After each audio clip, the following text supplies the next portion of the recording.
menos, no terreno das questões nacionais. Palete dirigia-se a Jerônimo gritando e agitando seus grandes, longos e magros braços. Tudo que você leu para nós no Triálogo de Wycliffe somente confirma minha primeira impressão. Essas obras têm muitas coisas boas, suas intenções são puras, mas a sua coragem o leva demasiado longe. Atingir, como ele o faz, todos os conceitos da Igreja, criticar toda a hierarquia episcopal, ousar dizer que toda a história da sociedade cristã resume-se na luta do reino de Anticristo com o reino de Cristo, renegar o direito do trono apostólico de unir e perdoar e, finalmente, desejar submeter esse trono ao poder mundano, isso, já passa a ser uma heresia. Espera aí, interrompeu Lacubec, excitado. A nação também existe por direito divino, e nosso Senhor Jesus Cristo, com as palavras dai a César o que é de César, indicou o seu lugar. Mas a manutenção da ordem, tanto entre o clero quanto entre o povo, é um direito incontestável do alto poder mundano, ao qual a Igreja deve se submeter. Os papas, confirmando a independência do clero e suas propriedades do governo, criam uma fonte inesgotável para abusos e desordens. Concordo inteiramente com Wycliffe quando ele diz que o poder de unir e perdoar é exclusivo de Deus e que, ao apropriar-se dele por cobiça de poder, o papado comete o sacrilégio e semeia no mundo tentações e mentiras. Não foi isso que gerou a excomunhão da qual os papas tanto abusam. Mas o que é isso, mestre Jacobeck? Quando você se anima, parece galopar como um cavalo sem freio. Intrometeu-se na conversa um terceiro interlocutor que ficara em silêncio até então. Você deve concordar que as malversações não fazem um objeto ser ruim se ele por si mesmo é bom. Pode-se malversar com qualquer coisa, tal é a fraqueza humana. Mas, inicialmente, a Igreja precisa tanto de castigos quanto o governo. A excomunhão é um castigo espiritual, como a forca e a fogueira são castigos mundanos. Estes e aqueles têm idêntico direito à existência. Certo, mestre Elias, mas ninguém enforca ou queima na fogueira pessoas por elas terem espirrado fora de hora, ou por terem almoçado bem demais. As excomunhões são muitas vezes motivadas por alguns barris de cerveja, ou uma outra ofensa contra a personalidade ou o bolso do padre. Disse Jerônimo, rindo. O caso que você lembrou confirma somente as palavras de Wycliffe sobre os prazeres terrenos serem a infelicidade e a morte da Igreja. Observou Rus. O Senhor proibiu a cobiça aos seus apóstolos, mas suas santas palavras soam como ironia a partir do momento em que o imperador Constantino, 300 anos após, presenteou o Papa com um reino. Naquele dia ouviu-se uma voz do céu: envenenaram a Igreja de Deus. Toda a Igreja cristã foi corrompida pela riqueza. De onde surgiram as guerras, as excomunhões e todas as brigas entre papas, bispos e outros membros do clero? Os cães brigam pelo osso. Tire o osso e a paz voltará. De onde provém a simonia e a cobiça do clero? Tudo provém do mesmo veneno, a riqueza. Então, você quer dizer que as propriedades da Igreja são inúteis e as doações feitas pelos fiéis para a glória de Deus e para a salvação da alma são um engano? Perguntou, rispidamente, Palete. Sim, estou profundamente convencido de que o homem engana-se tristemente quando imagina que, construindo uma igreja, obterá mais facilmente o perdão do Senhor. Acredito que é melhor dar esmola aos necessitados quando em vida, do que presentear o clero após a própria morte construindo para si uma escada de ouro para o céu. É melhor suportar humildemente um castigo e perdoar o inimigo do que se autoflagelar e quebrar sobre as próprias costas florestas inteiras de varas de marmelo. Respondeu Rus, com ardor. Ele também estava inspirado e seus olhos, normalmente calmos e dóceis, brilhavam de indignação. Assim, continuou. Acredite-me, Palete. Somente fazendo a Igreja voltar à sua pobreza inicial, nós lhe devolveremos a pureza e a faremos a Imaculada Noiva de Cristo. Entendi muito bem, Jean, e no geral concordo com você. Todavia, a crítica aos estatutos, criados sob inspiração do Espírito Santo, consagrados pelas tradições e aprovados pelos pais da Igreja, é algo perigoso. Observou Stanislau Desnoy. Só posso aconselhar a vocês, meus amigos Jean e Jerônimo, e também a você, impetuoso Lacubec, que sejam precavidos e estudem Wycliffe com certas restrições. Não foi à toa que o Conselho de Londres e o arcebispo de Canterbury julgaram como hereges 24 trechos escolhidos de suas obras. Qualquer bom católico teria a mesma opinião, ao ler seus tratados sobre a comunhão, a predestinação, a Mãe de Deus e os santos.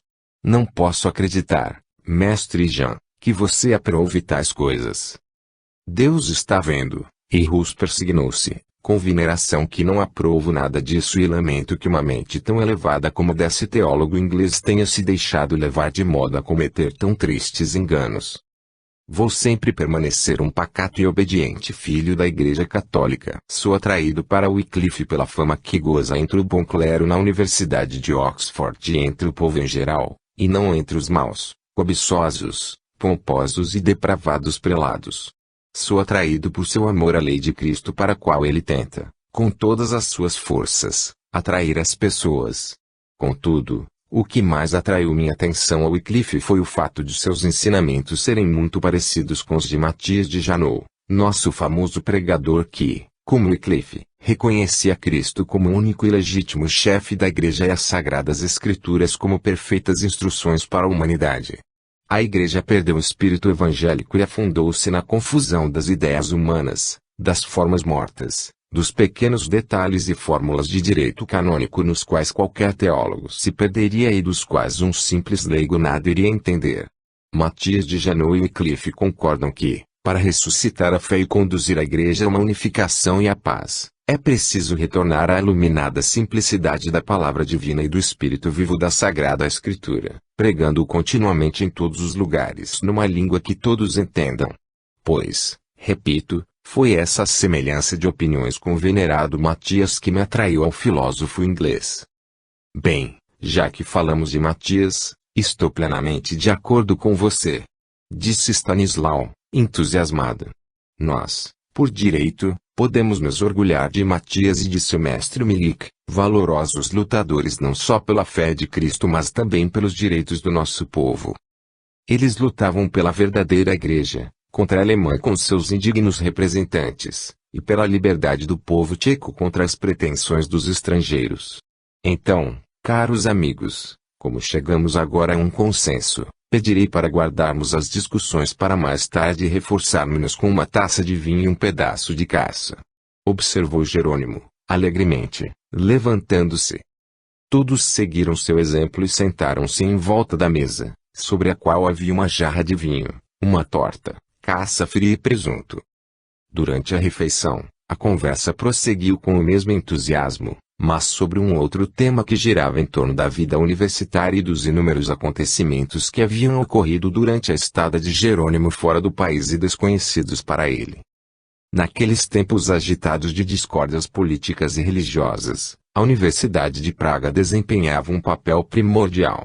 Fundada pelo imperador Carlos IV, pai de Venceslau, nos moldes da Universidade de Paris, ricamente dotada e cercada de amplos privilégios, a Universidade de Praga desenvolvia-se rapidamente e contava no período de 1372 a 1389 com até 12.000 alunos e mestres. Todavia, essa calma e brilhante aparência já ocultava o início da discórdia. Aquele ódio popular, que na época rondava por toda a Boêmia, fartava-se nas próprias instalações universitárias.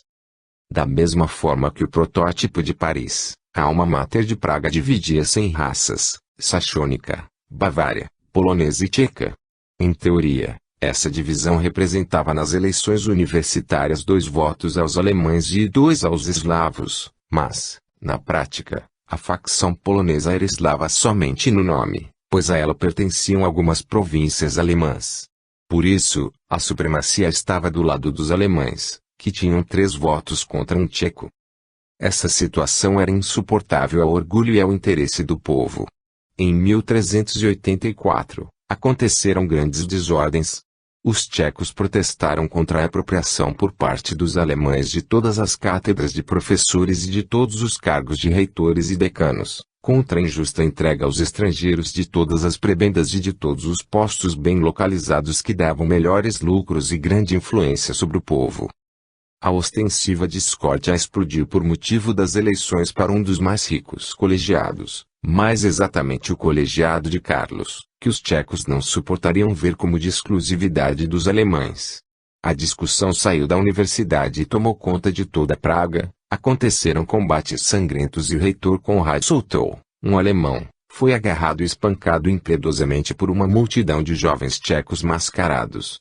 Quando ele ordenou que fossem suspensos as aulas e os exames, esperando com essa medida extraordinária forçar o inimigo a retroceder, os estudantes tchecos, bem armados, reuniram-se na universidade e seus mestres e bacharéis continuaram as aulas.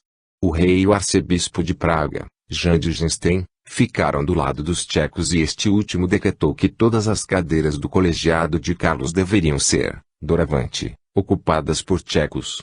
Os alemães tentaram reagir, mas depois acabaram cedendo e assinando esse compromisso.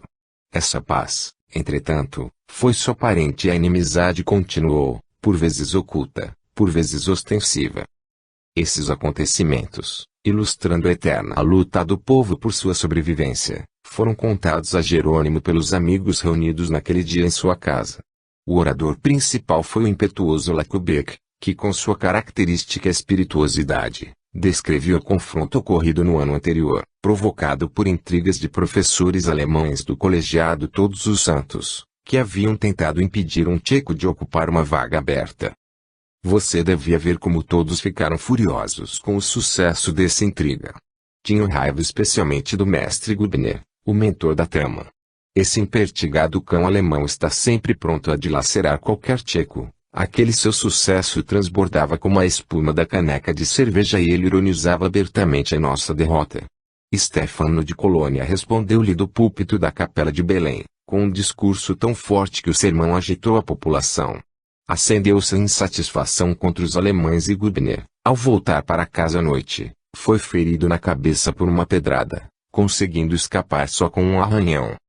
Que pena, observou Jerônimo. Pois é. Mas, ao sarar, isso não o impediu de proferir um inflamado discurso na reunião das raças germânicas contra a capela de Belém e contra o ímpio clero que, criminosamente, ousava pregar no bárbaro jargão tcheco, próprio da plebe indigno da igreja, semeando a discórdia e excitando paixões. Como consequência do seu discurso, no domingo seguinte, uma multidão de cidadãos, encabeçada pelo rico açougueiro Kunstzenhard, reuniu-se diante da capela, começou a ofender os fiéis que lá entravam e tentou ele próprio entrar, para provocar a desordem. Rechaçados à força, os alemães começaram a briga, que terminou muito mal para eles, pois éramos em maior número. Além disso, a guarda da cidade também interferiu. Houve, entretanto, mortos e feridos, inclusive algumas mulheres que não tiveram tempo de se salvar na correria e foram pisoteadas. Os oponentes se separaram, ruminando ódio um contra o outro. À noite, quando Gubner e seu irmão Lutz voltavam para casa, foram atacados por uma turba de mascarados que os surrou impiedosamente. Lutz Gubner recebeu uma facada e, em consequência disso, morreu alguns dias depois. Por isso, o bando de Gubner foi se queixar ao rei, que na época vivia no Monte Kutiná, mas receberam uma bofetada. E Lacubec desandou a rir. Naquele momento Venceslau tinha acabado de receber a notícia de que os dignatários imperiais haviam tirado dele o título de imperador, acusando-o de não ajudar a promover a paz na igreja e com isso reduzir a importância do império, de não cumprir a paz latifundiária e de executar inúmeros atos de crueldade e violência. Isso, entretanto, deixou o povo substancialmente aliviado dos impostos e agora se pode andar por toda a Boêmia com um saco de dinheiro na cabeça sem nenhum perigo. Bem, o rei estava tão irado por ser substituído por Ruprecht Palatino, que tinha eólica só de ouvir falar a palavra alemão. Imagine quão amavelmente ele recebeu a delegação. O sobrinho do Sr. Smirslik, presente à recepção, contava que o rei ficou tremendo de raiva e nem quis ouvir os queixosos. Aos gritos, ele disse estar saturado das indignações e das insolentes exigências dos alemães. Disse também que, se eles mais uma vez ousassem discutir com seus fiéis súditos tchecos, provocar agitações e interferir no que acontece na capela de Belém e na língua em que é feita a pregação, ele iria presenteá-los com o mesmo que Jan de Nepomuceno e seus companheiros receberam e ainda lhes proporcionaria um banho no rio Vltava. A delegação voltou assustada e, depois disso, amansou, mas fazem de conta que estão do lado de Ruprecht. Uma explosão de riso acompanhou as palavras de Lecubec. Pois é. A nossa capela de Belém é um cisco em seu olho. Observou Rus. Mas para o nosso povo ela é a fonte de luz, fé e força. Benditos aqueles que abriram essa fonte. Honra, saúde e longa vida aos magnânimos patriotas, o cavaleiro Anushi de Molina e o mercador Crens, exclamou Jerônimo, levantando a taça. Salve a Boêmia e a sua liberdade, bradaram todos, levantando as taças e bebendo. Capítulo 5. Eram cerca de 7 horas da noite e no castelo Waldstein preparavam-se para jantar. Na grande sala de jantar, toda em madeira de carvalho trabalhada, estava posta uma mesa com rica prataria e cristal veneziano. A condessa, o bispo Brancassis e o padre Bonaventura entraram, sentaram-se à mesa, e os pajens, que estavam em pé atrás deles, começaram a servi-los. A condessa, aparentando um certo descontentamento, estava distraída e a cada minuto olhava para a porta de entrada ou para o lugar vazio do outro lado da mesa. Não entendo essa ausência de Volk. Ele deveria ter voltado há meia hora e isso é uma imperdoável desatenção de sua parte, disse ela, severamente. Não vale a pena se enervar, cara prima. Sorriu o bispo, tentando acalmá-la. Seu filho, provavelmente, atrasou-se na caçada ou com algum amigo. A despreocupação, própria da idade dele, e não a desatenção à senhora, deve ser a causa de sua ausência. O padre Hilário também não veio, ele adoeceu? Não. O padre Hilário foi visitar um paciente e provavelmente se atrasou pelo caminho. Explicou Bonaventura. Naquele instante, do quarto vizinho ouviram-se passos e na porta apareceu um jovem de 16 anos, cuja presença fez o rosto da condessa desanuviar-se imediatamente. O jovem conde Waldstein era um rapaz muito bonito, alto para a idade, esbelto e bem formado. O rosto levemente bronzeado respirava coragem e até ousadia. Nos grandes olhos negros herdados da mãe, cintilava uma alma orgulhosa e apaixonada. Aproximando-se da condessa, beijou-lhe a mão, desculpou-se pelo atraso e, em seguida, cumprimentou o bispo de forma educada mas fria. A julgar o amor e o orgulho com que a condessa acompanhava cada movimento seu, percebia-se que adorava o filho. O jovem sentou-se e começou a comer, mas repentinamente, olhando em volta, franziu o senho. Onde está Svetomir? Perguntou. Onde estaria aquele glutão bobo, se não na penitência? Respondeu com desprezo a condessa e, dirigindo-se a Brancassis, acrescentou, nem posso expressar o desgosto que esse inútil moleque está me causando. Para o padre Hilário é um verdadeiro castigo ensinar-lhe latim e ciências. Ele é tão preguiçoso que nem os salmos consegue saber de cor. E qual foi o crime que ele cometeu hoje? O padre Hilário pegou-o comendo presunto. Isso, num dia de jejum. Ele ainda mentiu dizendo que a mulher do zelador tinha lhe dado presunto. Percebo que Svetomir é bastante culpado. E onde está o digníssimo padre? Castigo o criminoso oferecendo-lhe sermões em vez do jantar e serve ele próprio de exemplo de abstenção e jejum. Perguntou, sarcasticamente, Volk. A condessa corou.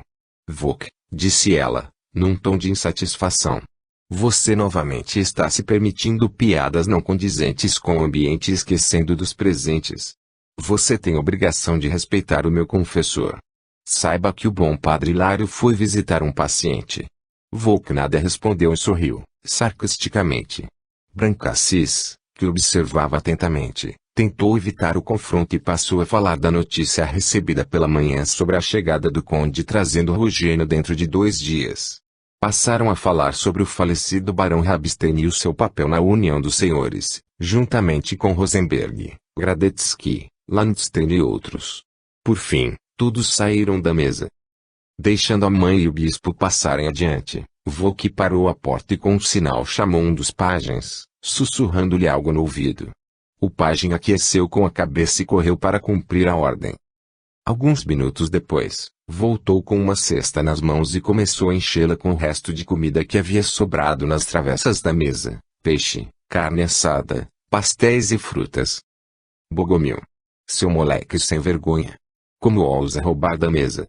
Coloque imediatamente tudo no lugar, senão lhe arranco as orelhas, gritou com ele o irado mordomo, agarrando-o pelo cangote.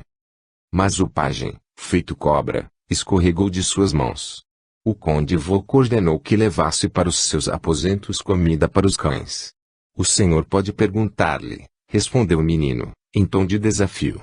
Em seguida, desapareceu pela porta levando do buffet um pedaço de queijo. Mas que absurdo! Alimentar cães com peixe assado, pastéis e frutas, resmungava o mordomo, que contava deliciar-se ele próprio com aqueles restos. Alegando o cansaço do longo passeio a cavalo, Vok foi para seus aposentos, despedindo-se da mãe e do prelado. Seus 2 quartos estavam mobiliados com todo o luxo daquele tempo. Já escurecia, pois pelas estreitas janelas abertas nas grossas paredes passava pouca luz e o criado acendeu as velas nos castiçais de cobre. Naquele instante, o pequeno pajem Bogomil preparava a mesa e colocava sobre ela a provisão que trouxera. Vok deu-lhe um pastel de prêmio e mandou sair, proibindo-o de perturbá-los sem ser chamado. Refletindo um pouco, Vok voltou-se e saiu para o corredor, no fim do qual havia uma porta trancada. Tentou abri-la sem sucesso e, finalmente, dando um soco, gritou, Svetomir, seu bobão. Você está dormindo ou morreu de fome? Responda. Estou trancado aqui desde amanhã, Vok, e não posso nem sair nem abrir para você. Respondeu do outro lado uma fraca voz infantil, entremeada de lágrimas. No expressivo rosto do jovem Waldstein aparecia um ar de piedade e compreensão. Então me aguarde e abra a janela, que vou buscá-lo. Respondeu ele e correu de volta pelo corredor. Pela escada em caracol, ele desceu para o jardim que se estendia em volta do castelo e aproximou-se da torre, em cuja janela aberta via-se uma tênue figura infantil. Estou aqui, Vok. Mas como vou descer desta altura? Sou a vozinha, tristemente. O quê? Chame isso de altura. Se estivesse em seu lugar eu já estaria em liberdade há muito tempo, mesmo que fosse somente para apertar o nariz daquele demônio tonsado que o tiraniza. Você é um galinha morta. Veja, vou mostrar-lhe o caminho. A torre estava envolvida por uma espesseira de escura folhagem. Vok, aproveitando os poderosos galhos, subiu corajosamente, com rapidez e facilidade, até a janela que realmente não estava muito alta. Foi, então, parar num quarto redondo, cujas paredes nuas e cuja pobre mobília contrastavam radicalmente com o luxo e o conforto dos seus aposentos. A luz bruxuleante da lamparina colocada diante da imagem sacra iluminava uma cama simples, uma mesa, alguns bancos de madeira e uma estante num canto. Sobre a mesa, perto de um monte de livros, havia uma caneca de água e alguns pedaços de pão. Pronto, cheguei. E descer não é mais difícil do que subir. Disse Vok, rindo satisfeito. Você prefere se enfurnar aqui e esperar a volta do bravo Hilar ou ir ao meu quarto, jantar bem e ganhar um presente? Escolha. É claro que prefiro ir jantar. Estou com muita fome. Mas não sei se consigo descer como você. Bah! A necessidade gera heróis. Tenha coragem, eu ajudo a descer da janela. Veja aquele galho grosso que parece um degrau. Segure com as mãos e não solte até que esteja firme em pé. Ele ajudou Svetomir a sair pela janela e segurou até ele dizer que estava firme. Coragem e não tenha medo. Você não pesa mais do que um gato esfomeado. Eu desço depois para não quebrar a eira. A descida foi tranquila e, 5 minutos depois, eles já estavam no quarto de Vok, que imediatamente trancou a porta. Coma bem para recuperar as forças. Disse, apontando para a mesa posta. Depois do sagrado jejum de Padre Hilário você está com péssima aparência. Obrigado, Vok. De toda a casa você é o único que tem pena de mim. Respondeu o garoto faminto, sentando à mesa e começando a engolir rapidamente o jantar preparado. Agora, no quarto iluminado, dava para enxergar Svetomir. Era um garoto magrinho, de uns 13 anos, com longos, espessos, louros e crespos cabelos e grandes e claros olhos de cor verde-cinza. Seu rosto fino e atraente era transparente e como se fosse de cera. Nos lábios pálidos passeava um triste, amargo e dócil sorriso. O traje velho, polido e largo demais não conseguia esconder a esbeltez e a graça natural da sua aparência dócil e infantil. Quando finalmente a torta foi engolida até a última migalha, E depois da torta desapareceu o pedaço de queijo. Svetomir correu para lavar o rosto e as mãos e sentou-se perto de Volk, que todo o tempo ficara observando calado. Puxa, como comi bem, disse ele, com um suspiro de satisfação. Estou muito grato a você, Volk, por sua bondade para comigo. Pobre bobão, respondeu Volk, com simpatia, acariciando com ternura a cabecinha cacheada. Por que fica calado diante daquele patife que lhe judia tanto? Mas como quer que eu enfrente, se ele é mais forte, a tia está do lado dele. Faz 4 dias que ele voltou e já me surrou 3 vezes e eu nenhuma vez almocei nem jantei sob a alegação de que um futuro padre deve acostumar-se a jejuar e mortificar a carne e não encher o estômago. Ainda hoje, por causa do pedaço de presunto que me deu a bondosa Martina, ele me deu chibatadas até sangrar e decidiu manter-me trancado por uma semana a pão e água. O garoto calou-se porque as lágrimas começaram a sufocá-lo. Patife, murmurou Volk por entre os dentes. Sim, ele é um homem mau e eu odeio, assim como a todos os padres.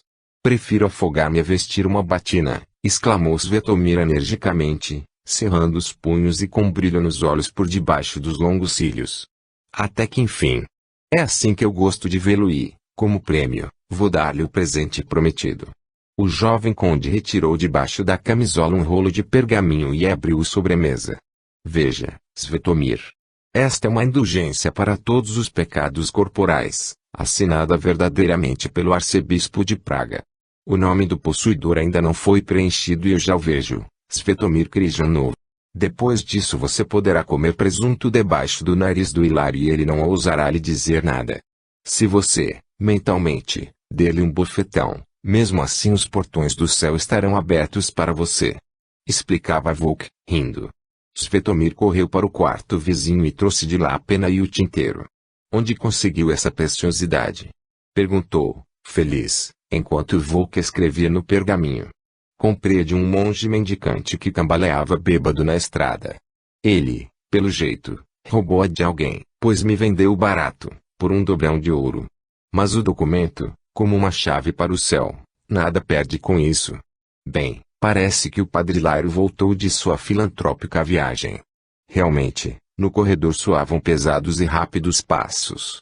Svetomir estremeceu e ficou pálido. O que ele vai dizer quando não me encontrar no meu quarto? Sussurrou ele, apavorado e com voz abatida. Isso nós vamos ver. Eu me entendo com ele aqui, colocarei uns arreios em sua intenção de transformá-lo num santo.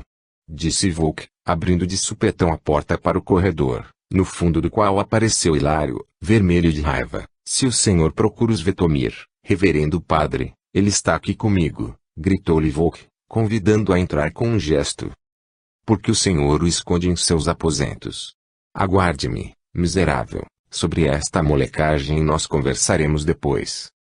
Disse ele, dirigindo-se com ar ameaçador ao garotinho, mudo de medo e agarrado à mesa. Desculpe, reverendo padre, mas quero que o senhor se explique com Svetomir agora e na minha presença, pois fui eu que o trouxe aqui. O senhor deveria se envergonhar de tratar com tanta desumanidade uma criança que não tem ninguém para protegê-la. A cor da ira espalhou-se pelo rosto redondo e gordo de Hilário. Como ousa, garoto insolente, me ditar sermões? Vou queixar-me a sua mãe por este desrespeito, e ao miserável, colocado aos meus cuidados, vou extenuar a minha maneira por abstenção e jejum, fazendo dele um digno servidor de altar. Sibilou ele, irado. Volk empalideceu. Então, agarrando-se ao cabo do punhal e com ar ameaçador, deu um passo na direção do monge. Nesse caso, antes de fazer de Svetomir um digno servidor da igreja, comece por si mesmo e não judie da criança, acostumando-a a mentiras e fingimento. Saiba o senhor, digníssimo Hilário Schwartz, que conheço o motivo de suas viagens filantrópicas. O paciente que o senhor visita nada mais é do que a filha do carvoeiro Miguel, que o senhor seduziu ainda na primavera passada e agora obriga ela e o pai a permanecerem calados sob a ameaça de perder o posto. Se eu contar isso ao meu pai, o senhor terá muitos problemas, pois ele não gosta que os confessores de mamãe se divirtam tão alegremente em suas terras. Fique com a sua boa influência sobre a condessa, que é suficientemente cega para não ver as suas conquistas, mas se prive do mau tratamento dispensado a Svetomir que, Além do mais, possui uma indulgência que o libera da necessidade de jejuar, finalizou Vuk, sarcasticamente, apontando para o pergaminho aberto sobre a mesa. O monge nem olhou. Sufocado pela raiva, sem dizer palavra, ele se voltou e saiu rapidamente do quarto, batendo a porta. Maldito! Você ainda irá me pagar por isso, sibilava ele por entre os dentes, correndo como um furacão pelo corredor. A ira impotente do confessor da mãe deixou o jovem conde bastante alegre.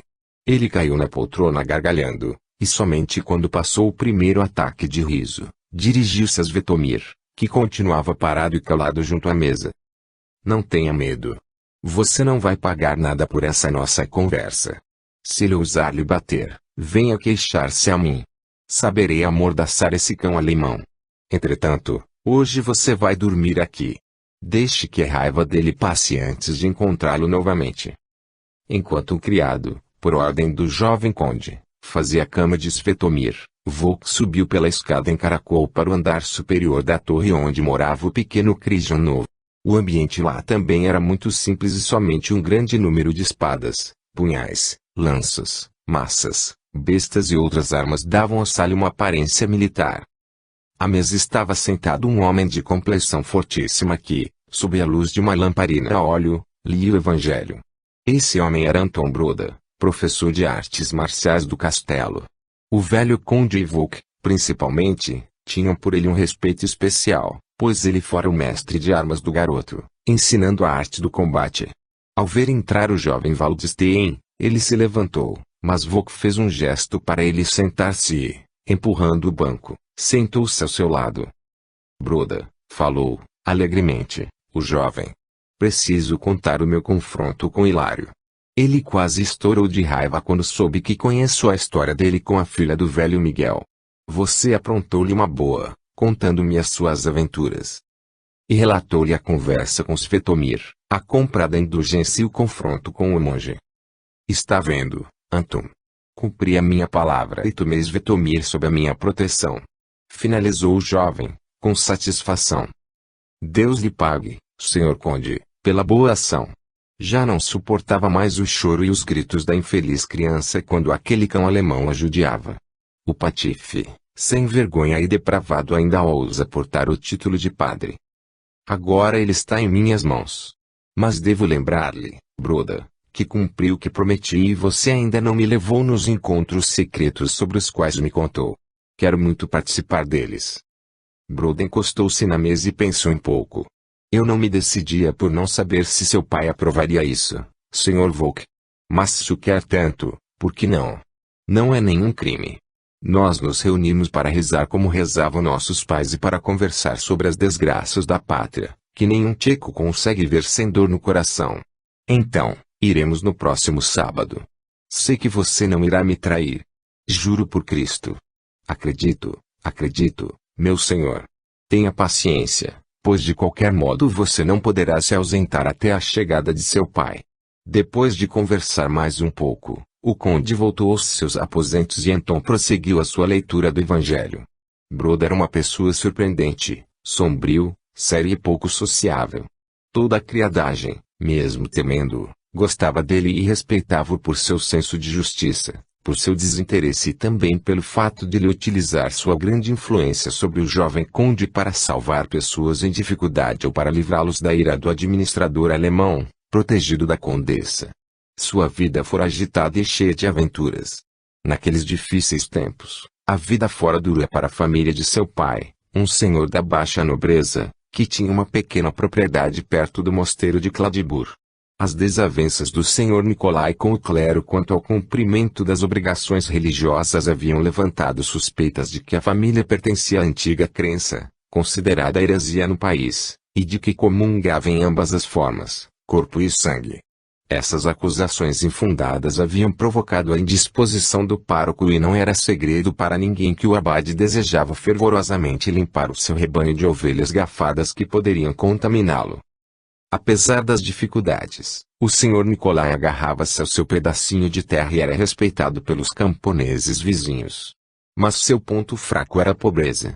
Num momento difícil, Ele acabara sendo obrigado a pegar emprestado dinheiro em condições desfavoráveis, de um cidadão alemão. 2 anos depois, ao viajar para visitar seu credor, ele desaparecera sem deixar pistas. Mais tarde, aquele alemão exigira da família o ressarcimento da dívida. O montante revelara-se tão grande que toda a pequena propriedade passara a pertencer-lhe. A viúva e os 2 filhos, Martin e Anton, haviam ido parar na rua. Ela logo morrera, levando para o túmulo a convicção de que, no dia do desaparecimento, seu marido estava levando dinheiro para pagar a dívida, cujo valor, conforme suas palavras, era muito menor. Ele fora morto por incumbência de seu credor, com o objetivo de tomar as terras, onde depois passara a morar um sobrinho do AJ alemão. Órfãos e sem um tostão, Martin e Anton, um com 18 anos e outro com 16, haviam sido obrigados a levar uma vida errante. Destacando-se pela rara beleza e pelo físico privilegiado, Anton abraçara o ofício de soldado mercenário, guerreando em muitos lugares, inicialmente na pátria e depois até na Itália, no exército do conde de Mantua. Todavia, apesar de todas as mudanças de sua vida agitada, 2 sentimentos haviam permanecido guardados em sua alma: o amor à pátria e uma fervorosa e insuperável repugnância por tudo que fosse alemão. O acaso levara ao conde Waldstein, que lhe oferecera o lugar de mestre de armas. Esse honroso e bem remunerado cargo agradara a Broda.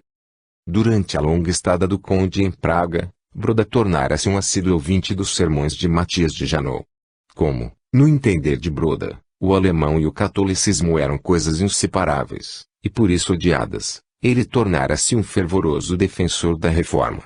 Despertara nele a antiga forma de religião, levando de corpo e alma o rito grego dos seus antepassados, cujos adeptos continuavam a existir em segredo. Alguns anos depois de entrar para o serviço do conde, Broda salvara a vida do pequeno Volk, então com 5 anos, que quase fora morto por um touro enfurecido. Esse acontecimento não somente concedera-lhe as graças dos seus senhores, mas também criara uma amizade entre a criança e seu salvador. O caráter explosivo e corajoso de Volk agradara ao velho guerreiro, enquanto o pequeno conde adorava os contos sobre caçadas e guerras de Broda e as sagas dos antigos heróis tchecos. Todas as crônicas de Dalimil haviam sido transmitidas ao menino, as imagens de Zawisza Rosenberg, na auréola do amor que o povo nutria por ele, e o seu martírio pela pátria, o do barão tcheco Inédit Dub, cujo nome as mães alemãs usavam para assustar seus filhos e cujo poderoso braço não conhecera outro inimigo senão os alemães, desde cedo haviam impressionado a imaginação da criança. O velho conde nunca se opusera àquela aproximação. Ele sabia que nas veias de Broda corria sangue nobre, que ele amava o seu filho e que faria dele um mestre das artes de cavaleiro, tão valiosas naquele tempo. Aproveitando a liberdade oferecida, Broda mantinha em seu pupilo o amor à grandeza passada da Boêmia e os príncipes, parentes de sangue e representantes do povo. Ele contava, com belas palavras, as tradições sobre a pregação evangélica de Cirilo e Metódio, nos tempos do príncipe Borzivoi, e sobre a desgraça que representara a chegada dos colonos estrangeiros, trazidos pelos enviados do Papa. Esses enviados do Papa, narrava Broda, haviam tomado o ouro e as terras, depravando o clero local e deturpando, com suas ideias, os puros ensinamentos evangélicos. Enquanto isso, os colonos haviam inundado o país como uma nuvem de gafanhotos, sugando o sangue e o suor e judiando dos tchecos, oprimindo seus direitos e costumes e, aos poucos, escravizando os legítimos filhos do país. Anton enchia o coração do jovem conde com todo o fel e o ódio selvagem por tudo que fosse alemão e com absoluto desprezo pelo clero depravado e fiel aos estrangeiros.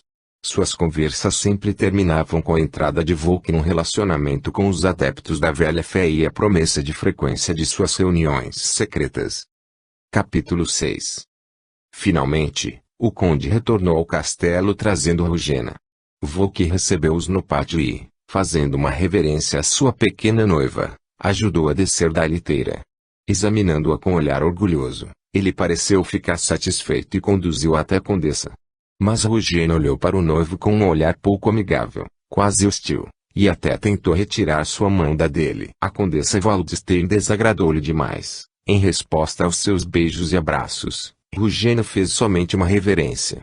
Parecendo não notar a frieza hostil da futura nora, a condessa conduziu amavelmente aos novos e luxuosos aposentos destinados à rica herdeira, e sugeriu que descansasse até a tarde. Meia hora antes do jantar, a condessa voltou novamente e, ordenando a Tika que as acompanhasse, conduziu Rugena ao grande salão onde estavam sendo aguardadas pelo bispo, pelos condes, pai e filho, pelos 2 padres e pelos principais criados do castelo, encabeçados por Anton Broda e o castelão. Quando todos se reuniram, o conde Ineca anunciou solenemente que, no cumprimento da vontade de seu falecido primo, e em total correspondência aos seus próprios desejos, ele realizaria o noivado de Rugena Rabstein com seu filho Volk, conde de Waldstein. A festa de comemoração daquela feliz circunstância estava adiada até o fim do luto pela grande perda na família. O casamento seria realizado quando a noiva completasse 16 anos. Apesar de ainda ser criança, Rugena sentiu instintivamente a importância daquele momento e empalideceu. Quando o conde pai quis juntar as mãos dos noivos, ela arrancou-a dele e recuou. "Eu não quero", sussurrou ela. "Rugena. Não imaginei que estaria contra a vontade de seu falecido pai", observou o conde, severamente. "O senhor bispo estava presente nos seus últimos momentos e pode confirmar a sua vontade. O reverendíssimo, em sua bondade, expressou o desejo de abençoar o vosso noivado. Agora você, de repente, comporta-se como uma menina manhosa e mal educada." Rugena fora criada sob rígido respeito à igreja e seus servidores. Além disso, ela havia visto Brancacis em relações amigáveis com o pai durante a última visita deste ao seu castelo. Diante de tal autoridade, sua teimosia infantil desapareceu imediatamente. Sem mais resistir, ela estendeu a mãozinha ao bispo, que a colocou na mão de Volk e pôs um anel com uma esmeralda em seu dedo. Uma tristeza repentina tomou conta do coração da menina quando, levantando os olhos para o seu noivo, viu seu olhar sombrio brilhando de descontentamento e teve de conter as lágrimas que brotaram em seus olhos. Durante o jantar, os noivos ocuparam lugares de honra e, quando os presentes levantaram um brinde à sua saúde, Brancacis fez um discurso sobre a importância dos laços de amor e dever que os uniam. Rugena, observadora e desenvolvida acima da idade, notou que as palavras do bispo provocavam um sorriso de desdém no rosto de Volk. Esse desrespeito à alta autoridade do orador espantou-a e ofendeu-a. Quando por fim Rugena se viu novamente em seus aposentos e a sós com a arquidespia, chorou convulsivamente. "Ítica, por que devo casar com Volk? Nunca o vi antes. Meu pai nunca falou dele", balbuciava ela, soluçando, abraçada ao pescoço da aia. "O jovem conde é muito bonito, rico e um verdadeiro nobre que merece você." Obviamente, o falecido barão tinha seus motivos para escolhê-lo para seu marido. "Rugena, você é ainda muito pequena para administrar a sua enorme herança e precisa de um protetor e padrinho. Portanto, não chore. Quando conhecer melhor seu noivo e acostumar-se a ele, irá amá-lo e vocês serão felizes." Consolava a Ética, enxugando as lágrimas que corriam pela face da menina. Mas a Rugena não se conformava. "Ele tem olhos maus e não quero amá-lo. A mãe dele é má", declarou ela, enterrando o rosto nos travesseiros. No dia seguinte, Rugena acordou mais calma. Uma grande caixa com brinquedos e doces, enviada pelo noivo, abrandou-a um pouco. Depois ela se distraiu desempacotando as coisas que trouxera de casa e, finalmente, foi ao jardim brincar com o Perum. Correndo atrás do cão pelas sombrosas alamedas, lembrou-se dos passeios que fazia com o pai. A alegria desapareceu imediatamente. Um sentimento de abandono apertou seu coração, lágrimas surgiram em seus olhos e ela, cabisbaixa, foi sentar-se num banco, com Perum deitando-se aos seus pés. De repente, ela viu, através das lágrimas, um menino sentado debaixo de uma árvore perto dali, com um livro nas mãos e que a olhava com curiosidade. Seu jeito, o rosto pálido com grandes e tristes olhos fizeram Rugena esquecer os maus pensamentos. "Quem é você? O que faz aqui?" perguntou ela. "Sou Svetomir e estou estudando a lição de latim", respondeu o menino, indeciso. "Você se chama Svetomir, como meu pai. Venha já até aqui e me conte onde mora e quem é você." Mas o menino não se mexeu. Então, ela correu até ele, pegou-o pela mão e levou-o até o banco. Como você é bonita! É a noiva de Vuk? Perguntou Svetomir, examinando-a com admiração. Sim, mas gostaria de não ser sua noiva. Ele é mau, disse ela. Não é verdade. Vuk é bom, amável e me defende, retrucou Svetomir com tanta ênfase que Rugena ficou confusa. Quem é você que precisa ser defendido de quem? Perguntou ela, num misto de surpresa e desdém. Sou órfão. O conde Waldstein pegou-me para criar por mera bondade. Chamo-me Svetomir Krijanov. Sigismundo Krijanov visitava muito meu pai em Praga, mas aquele era um rico senhor. Interrompeu Rugena. Ele é meu tio em segundo grau. E por que você não vive com ele? Ele e seu irmão eram inimigos de meu pai, não sei porquê. Quando meu pai foi morto na última guerra dos senhores contra o rei, eles nem quiseram saber de mim. Nós ficamos sem nada, nossa casa queimou e as terras foram arrasadas durante a luta do duque Jan Erlitski contra a União dos Senhores pela libertação do rei da prisão. O conde Waldstein, que era amigo de meu pai, acolheu-me e já faz 7 anos que vivo aqui. Quando crescer, vou ser padre, mesmo que não tenha nenhuma vontade. Disse Svetomir, dando um profundo suspiro. Se Vuk o protege, ele não permitirá que lhe vistam abati na força. Ele não tem tanto poder. É sua mãe que quer que eu seja padre de qualquer jeito. Quando o confessor da condessa me bate e me faz jejuar até eu não saber mais o que fazer de fome, Vuk me alimenta em segredo. Ele até me comprou uma indulgência que me livra dos dias de jejum. Recentemente ele teve até um terrível confronto com o padre Lari e este agora já não me judia como antes. Concluiu o garoto, entusiasmado. Agora vou ter uma opinião melhor sobre Vuk. Mas você não vai mais passar fome. Vá aos meus aposentos e coma quanto quiser. Eu direi à condessa que você é meu amigo e que o seu professor deverá deixá-lo brincar comigo quando eu quiser. A conversa tornou-se cada vez mais amigável. A situação de orfandade de ambos atraiu-os. Também pela idade e pelo caráter, Svetomir estava muito mais próximo de Rugena do que Vuk, um jovem quase adulto. Eles se beijaram na despedida e prometeram um ao outro encontrar-se mais vezes para brincar. Na manhã de sábado, Vuk obteve do pai autorização para uma caçada que poderia durar até a noite do dia seguinte. O conde também era um inveterado caçador e concordou com isso, considerando que o filho estava bem seguro sob a guarda de Broda. Reforçados com um bom desejo e fortemente armados tanto para a caça como também para a autodefesa, em caso de ataque inesperado, eles deixaram o castelo. O conde acompanhou pela janela sua saída, vendo com orgulho o porte bonito e esbelto do filho e a complexão avantajada e robusta do Broda, monta num enorme cavalo muselo. Ninguém diria que aquele mestre de armas tinha 50 anos, tão flexível era seu poderoso corpo e tão ágeis eram seus movimentos. Não havia nenhum fio de cabelo grisalho nos cabelos nem na barba, negros como asa de corvo. No olhar aquilino, severo e pensativo, nos olhos sombreados por espessas sobrancelhas, brilhavam a firmeza e a força. Como a maioria dos tchecos da pequena nobreza, Broda desprezava trajes ocidentais, a libra alemã como ele dizia, e usava trajes de corte polonês, seus contemporâneos. Vestia um largo casaco com cordões no peito, fechado com botões metálicos e longas mangas, jogadas nas costas, por cujos vãos via-se a roupa de baixo.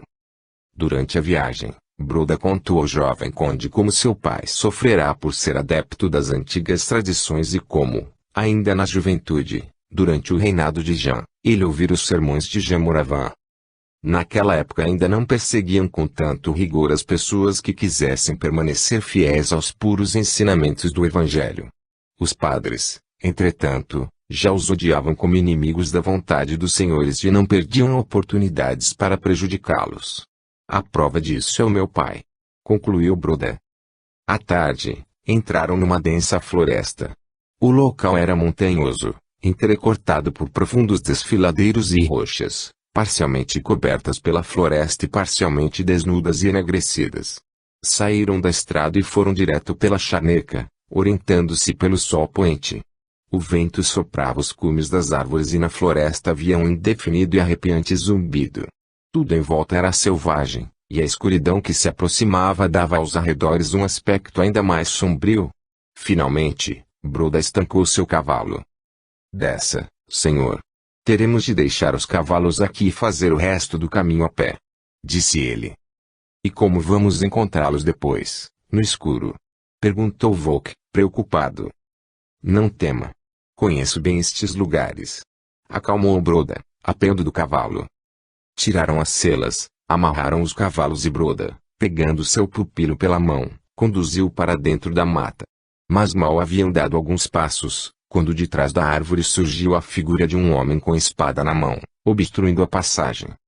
Quem vem lá? Perguntou a figura. Irmãos, indo ao templo de Sion. Respondeu Broda.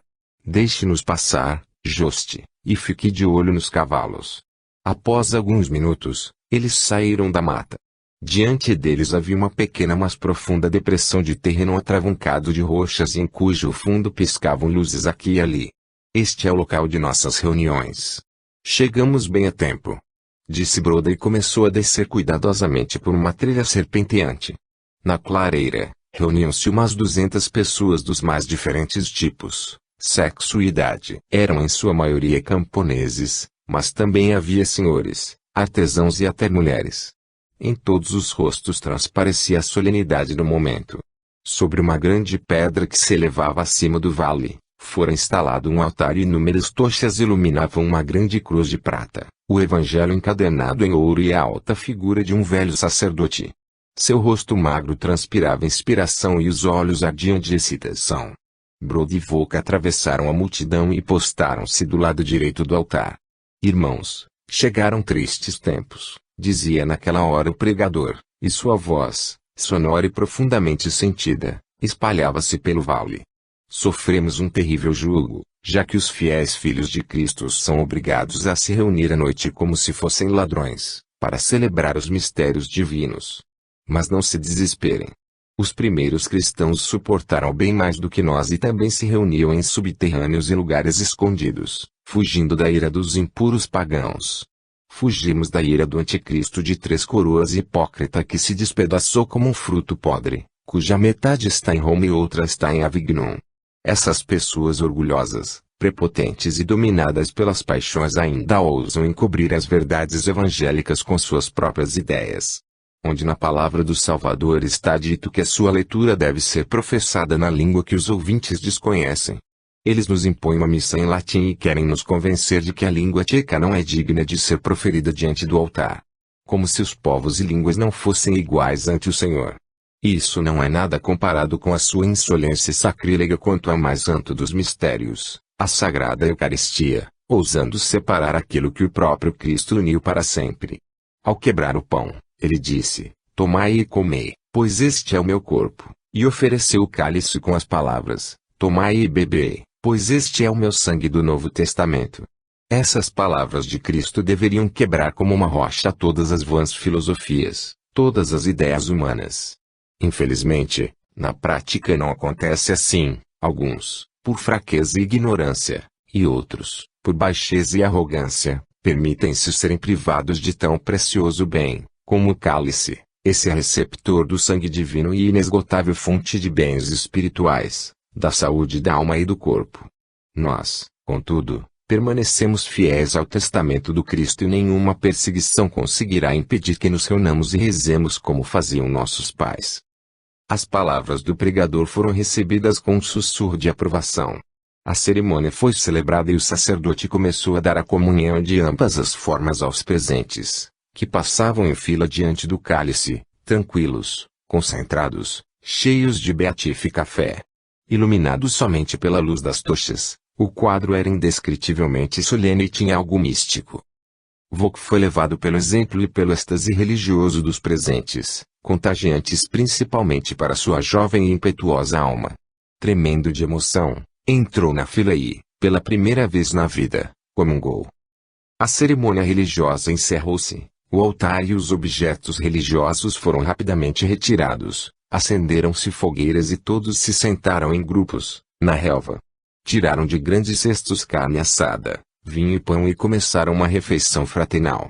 Quando a fome inicial foi saciada e as taças começaram a andar em rodízio, Broda levantou-se e todos os olhares dirigiram-se a ele. Amigos e irmãos em Cristo, O prezado Padre Nicolai acabou de reforçar a nossa alma com a comunhão e com suas sábias palavras. Permitam a um velho soldado partilhar com vocês alguns pensamentos que a experiência de longa vida e o sermão que acabamos de ouvir fizeram surgir. É verdade que nós nos reunimos às escondidas como ladrões para celebrar a cerimônia religiosa o qual cada cristão tem o direito de realizar à luz do dia. E por quê? Quem é a causa dessa injusta perseguição? Os estrangeiros, os papas italianos e os seus ajudantes infernais, os alemães. Quando o imperador Carlos IV subiu ao trono, o cálice era oferecido sem restrições aos fiéis. Ele próprio e a imperatriz Blanca comungaram de ambos os modos durante a coroação. E agora? A partir do momento em que abriram a universidade, os estrangeiros adquiriram tal poder que o alemão pôs o seu pé sobre as nossas cabeças e obrigou-nos até a negar os ensinamentos de Cristo. Quem é que insiste e faz enorme esforço a favor da sacrílega novidade, a comunhão somente com pão? Os professores e estudantes alemães estão expulsando os tchecos da universidade, como também os burgueses expulsam-nos das cidades e dos cargos, enquanto os colonos expulsam-nos das terras. Isso não é o auge da insolência? Será que não chegou a hora de dar um basta à humilhação do nosso povo? Sim, meus irmãos e amigos, sinto que se aproxima a hora da luta decisiva e cada um de nós deve estar pronto para uma guerra sem compaixão, pois a paz entre os alemães e nós é a nossa morte. Um inimigo secular é um inimigo terrível. Ele usará de todos os meios para nos exterminar. Nem a consciência, nem a honra, nem o humanitarismo irão detê-lo. Violência, traição, vileza e mentira, tudo é permitido usar contra os tchecos. Mas eles se esquecem de uma coisa, que somos aqueles mesmos tchecos que geraram heróis como o corajoso Zaboj e o ousado Benik Hermanovich. No dia em que o país despertar, ele esmagará com seu calcanhar a cobra alemã. E para esse momento, meus irmãos, vamos preparar soldados e comandantes. Que cada um trabalhe na medida de suas forças, ajudando aqueles que vacilam e estimulando aqueles que lutam pela nossa língua, pelas nossas tradições e pelos nossos costumes. Conquistemos o lugar que nos é devido. O objetivo vale a pena, a Boêmia para os tchecos, a vida feliz e livre dos tempos antigos, sob a guarda das leis tradicionais e a expulsão dos estrangeiros. Broda inspirara-se. Seus olhos brilhavam com coragem e inspiração e sua poderosa mão apertava nervosamente o cabo da arma em sua cintura. Sob a luz avermelhada da fogueira e das tochas, sua imponente e poderosa figura, de rosto característico, transpirando inteligência e força, parecia a encarnação viva daqueles heróis legendários cujos nomes ele fizera relembrar na memória dos ouvintes. Ele também parecia a personificação do paciente e heróico povo tcheco, que 12 séculos de luta sem tréguas não haviam conseguido quebrar, e que até hoje permanece como valoroso e fiel sentinela, a guarda da raça eslava. Não se sabe se os ouvintes de Broda sentiram instintivamente um forte ímpeto de amor à pátria e fé no futuro que provinha daquele futuro soldado do exército de Ziska, mas de todas as bocas, inclusive de mulheres, saiu em uníssono o grito: Viva a Boêmia! Morte aos alemães! Então, o velho sacerdote levantou-se. Nada acontece, meus irmãos, sem a vontade de Deus. Roguemos ao Pai Celestial não a morte dos pecadores, mas a sua expulsão, lembrando as palavras do Senhor: a minha vingança eu próprio darei. Ajoelhando-se, ele iniciou uma prece, que todos os presentes repetiram em coro. Pai Celestial, ouça o seu povo tcheco. Atenda-nos e envie-nos dias felizes. Depois da prece, e combinando a reunião para a próxima primavera, conversaram por mais algum tempo e, jurando um ao outro lutar incansavelmente com o inimigo, começaram a dispersar-se aos poucos. Tudo isso causou uma indelével e esmagadora impressão na natureza impressionável de Volk. Na viagem de volta, ele ficou por muito tempo pensativo ao lado de Broda e, de repente, tomou-o pelo braço e, inclinando-se, da cela, até ele, sussurrou apaixonadamente: Broda, também vou trabalhar pela libertação da pátria e pela defesa da palavra de Cristo. Acredito, Senhor Conde, e aceito a promessa. Se todas as pessoas nobres e ricas se juntarem a nós, venceremos. Mas, lembre-se, tudo o que você viu e ouviu deve permanecer em segredo absoluto. E depois, de manhã, Teremos de caçar para não voltar para casa de mãos vazias e levantar suspeitas. Respondeu Broda, sorrindo. E o corajoso caçador cumpriu a palavra. À tarde, ao voltar para o castelo, eles traziam no lombo dos cavalos a cabeça e os pernis de um grande javali. Rugena aos poucos foi se acostumando ao novo ambiente. O conde e esposa esforçavam-se para agradar a garota, mimavam-na e submetiam-se a todos os seus caprichos. Com o seu alegre